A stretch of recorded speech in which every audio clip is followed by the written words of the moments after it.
Hey YouTube, how you guys doing? Welcome back to another adventure. Alright, so here we are, working on the bike, and I took and bent these ears for the, what do you call it, the headlight assembly. I bent them back out. So I've got, from the owner I got the bike from, I have the gauges. Right here you can see 3,200 miles are on it, and like I told you when I did the first look, it broke off. He broke the gauges off. So here's the mount right here that's all snapped. We're going to replace that, and we're going to put another set of gauges, the bottom. So we're going to rebuild these, take these all apart, put the bottom piece onto the other set of gauges, and install them. So for today, what I'd like to do is see if we can get the forks leveled out, because the forks are not level. If you look at the forks, I'll show you what I'm talking about.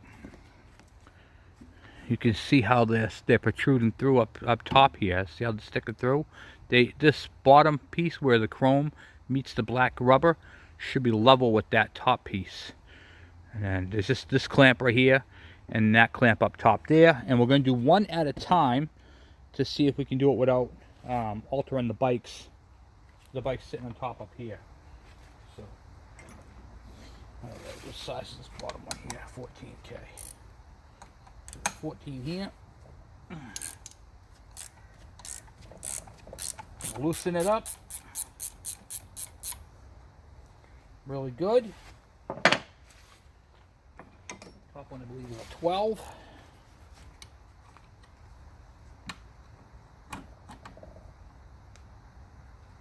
Nope, top one is not a 12. Top one might be a 13.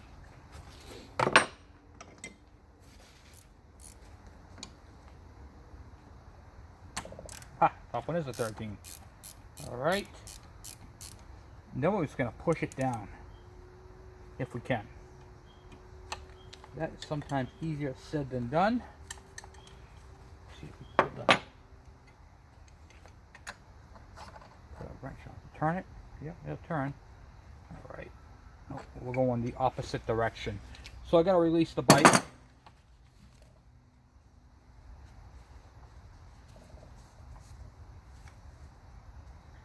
Get that all released. At least on this one side anyway. Because I don't have the kickstand assembly on there yet, so.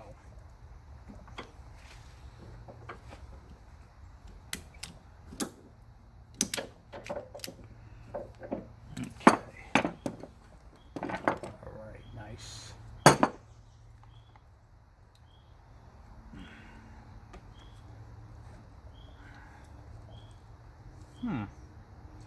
That is a good question of how we're going to do that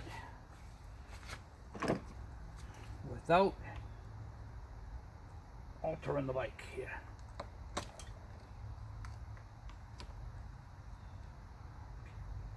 I'm pushing them down with the screwdriver onto the handlebars.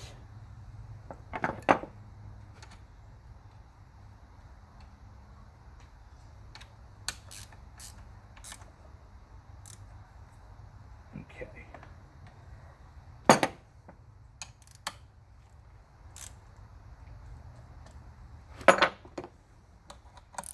Then I'm just tightening up the clamps.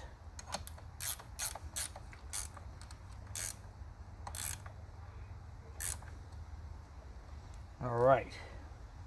Now we got this side done. We're going to go and do the other side.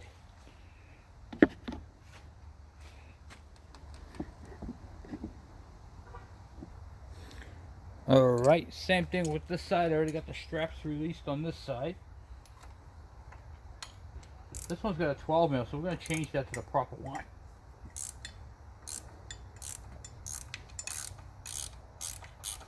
Thought it was supposed to be 12. A lot of bolts have been changed on this bike for various reasons over the years.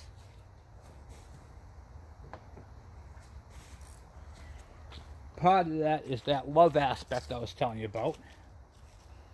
But once it's on there, we can change it after.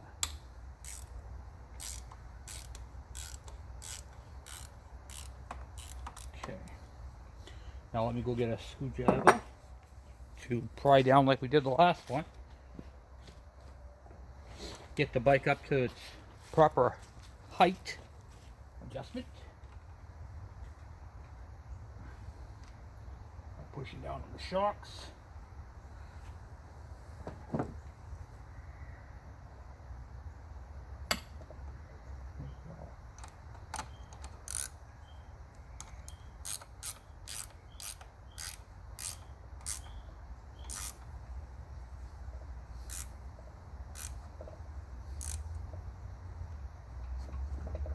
Okay.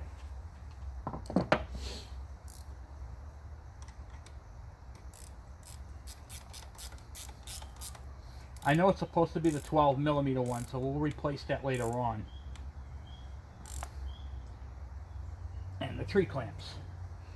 Okay, cool. Now that we get that done, we can put this back together where that was. And then now the bike is sitting at its proper height.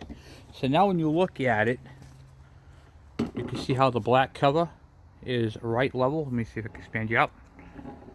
Is sitting basically right on top. Right here, this black cap right here. Alright, cool. Alright. So now for the next part, we're going to remove that side cover that's all smashed in. I noticed that the screw is holding it on the shifter, which is technically the screw for the other side of the bike. So that shouldn't even be on there. That's alright though. Okay, now we're going to take this.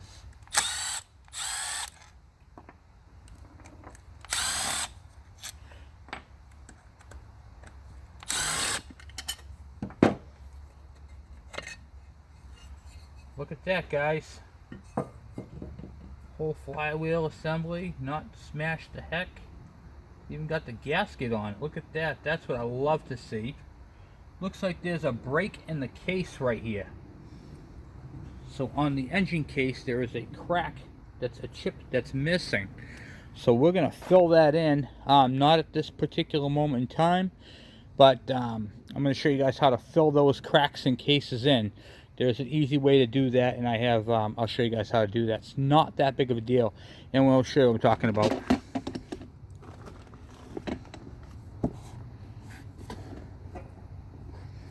So if you look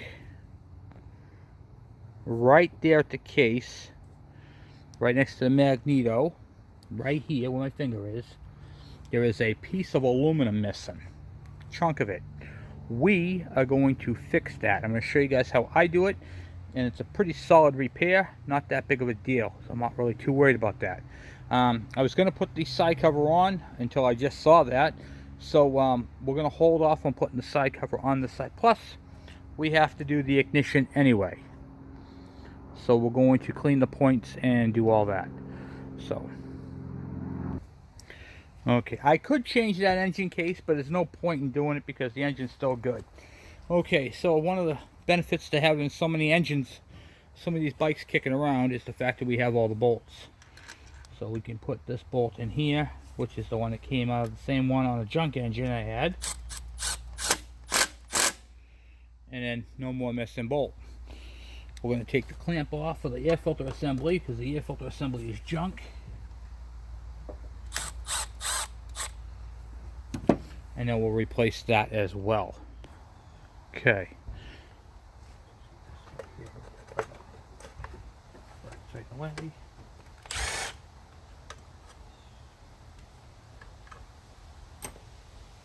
probably the air filter that broke off. We'll take that out of the way and take the clamp. Alright. Nice. So, where are we at? We are at, we've replaced a lot of parts and pieces already just in the last couple of videos. So we have the rest of the wiring harness to take out. We have, let's see, we have to wire this whole bike, lights, lighting, fixtures, all that type of stuff. Okay, so I wanted to show you guys, I have, this is the broken headlight cluster. See how rusted this all is? This is the one from that parts bike that we picked up. That bike had 6,000 miles on it. Can you imagine that? 6,000 miles. So these bikes right here can go a very long time. Just saying. So a lot of people ask, Kevin, how many miles can you get out of these bikes? You can get a lot of mileage out of a bike. You can get a ton of miles out of these. The problem is, these are such a light bike and such a small bike that many people outgrow them when they hit right around 3,000 and they want a bigger bike and they expand up to a bigger one. So there's a ton of these bikes out there for under 3,000 miles on them. However, the bike that this one right here was on, whoever really enjoyed the pants off of it and went at it and went 6,000 miles. But no, they're out there. You can get them.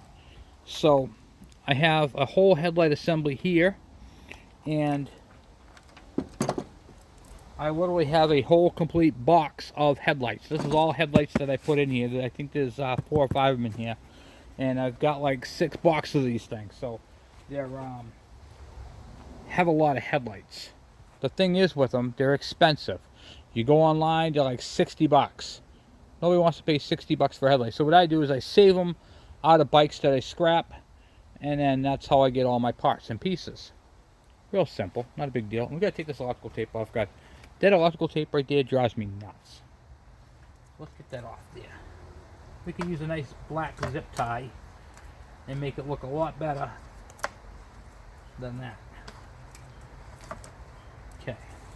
All right. Okay. Use a zip tie on this thing.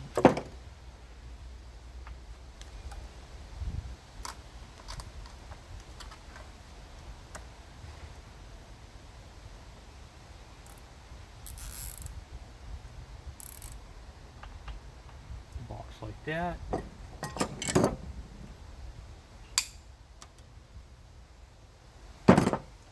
Yeah, looks a little better. And we'll probably just do one more on the bottom part here as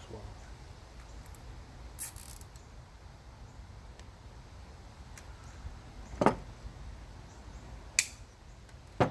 Okay, so that's a little better. All right.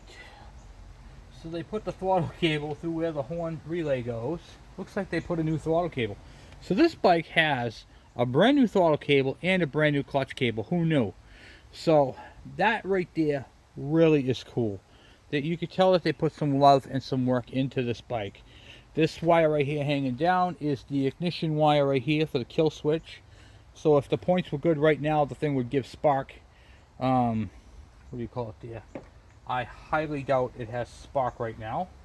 It's sitting so long.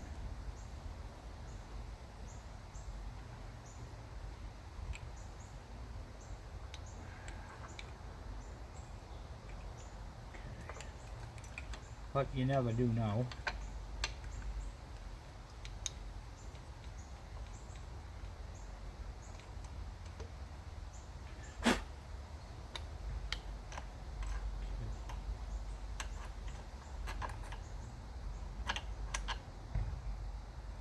They bypass the ignition switch.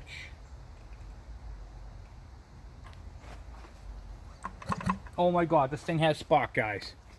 This thing literally has spark.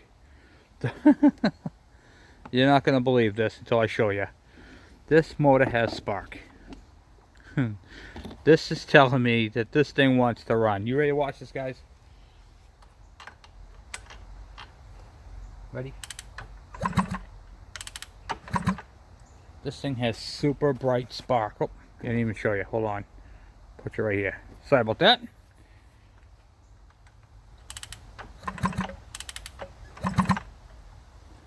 What are the odds of that? So we have spark. I did not expect that in a mazillion years. So I'm going to say we're going to clean the carb, that tank, and then fire this bad boy up because he wants to go, and then we'll do the wiring. I want to hear this thing blow some smoke. All right, so we got that all taken care of. I didn't realize we already had spark. Easy peasy, lemon squeezy. I'm still going to do that video on the points, guys, to show you all that. All right, so I was just looking for the exhaust tip for this thing, and I realized I had a bunch of carburetors. So this one's got the spring and the little thing on it and the button on it. So this one right here might be the carburetor. We're going to find its way onto this one, and I'll clean that one. I'm not really sure yet. I'm going to think about it. I think I want to put the original carburetor back on, but I've got the spring, the choke knob, and the throttle adjustment. So we're going to definitely go that route with that. And then this is the tip that goes into here.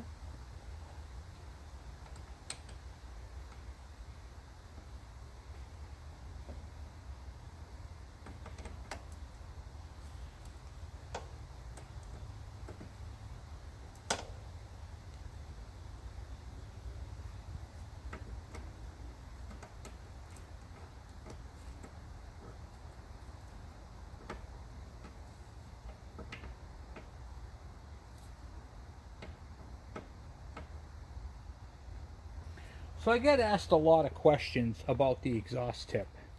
What is the purpose of that tip?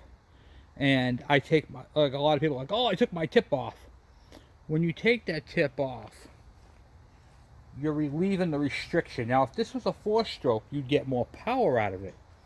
But when you take your tip off, you're actually reducing your horsepower and torque, and you may have to reject. So this creates a restriction, which subsequently makes that exhaust system work more efficiently. If you take the tip off, you lose that. Okay, you need that restrictor in there. So it's missing one nut up in the one bolt up in the back there. It's all right. I'm not worried about that right at the moment. But we have the tip. We have a complete exhaust system on the bike. There is a lot to this thing, and I'm telling you, it's coming along nicely. Very happy with it. So we're going to keep plugging away and seeing what we can do. How much maximum damage can we cause? So other than that, we have some holes in the frame we have to tap out. I'm going to bring my thread chaser home so we can put the sorry about that, guys, the kickstand assembly on. And then we have lights and wiring. We have spark. I can't believe it. And with a Champion plug, I really can't believe that. These Champion plugs are typically junk. I don't run them in anything. And let's see here. And then we got to clean the carburetor. So we really don't have much more to do as far as that's all concerned. We got to, it looks like they silicone and had this clutch cover off at one point, because this is not quite right. The spring, I think, is broken. Yeah, the spring is broken in there. So we're going to take that clutch cover off over the week. We're going to replace the silicone with an actual gasket, replace the starter kick spring so we can actually have it recoil back up where, and look, there's no stop on it. So something was put in incorrectly on that motor when they had that cover off. So we're going to do the diagnostics on that. Geez, guys, this thing is in really okay shape, really. We've got the headlight assembly to put together, which is down there on the thing there. So yeah, this thing's coming along nicely. I'm going to put the spark plug back in it, and then we're just going to set it in. We're not going to hook it up.